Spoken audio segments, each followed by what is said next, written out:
ಆಡಳಿತ ಅಂತ ದುಡ್ಡಿದ್ರೆ ಎಲ್ಲಿ ಬೇಕಾದ್ರೆ ಏನ್ ಬೇಕಾದ್ರೂ ಕೊಂಡ್ಕೋಬಹುದು ನೀವು. ಸಿಬಿಐ ಕೊಡಬೇಕು ಅಂತ ಅವ್ರ ಫ್ಯಾಮಿಲಿ ಅವರು ಒತ್ತಾಯ ಮಾಡ್ತೀರಾ ಸರ್? ರೇಣುಕಾ ಸ್ವಾಮಿ ಅವರ ಫ್ಯಾಮಿಲಿ ಅವರು ಸರ್ ಅವ್ರ ಭಾವನೆ ಹೇಳಿದ್ದಾರೆ. ಸರ್ಕಾರ ಇವತ್ತು ಆಡಳಿತದಲ್ಲಿ ಬಿಗಿ ಹೊರಟೋಗಿದೆ.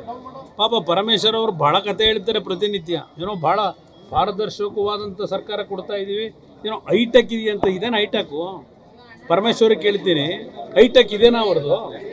ಪರಪ್ಪನಗ್ರಹದಲ್ಲಿ ಹೈಟೆಕ್ ಮಾಡೋರಲ್ಲ, ಅದೇ ಅವರು ಹೈಟೆಕ್ ಆಡಳಿತನ. ಚಾರ್ಜ್ ಶೀಟ್ ಮೇಲೂ ಅನುಮಾನ ವ್ಯಕ್ತಪಡಿಸ್ತಾರೆ ಸರ್. ಈ ತರ ಅದರಲ್ಲಿ ಏನು ಸಂಶಯ ಇಟ್ಕೋಬೇಡಿ.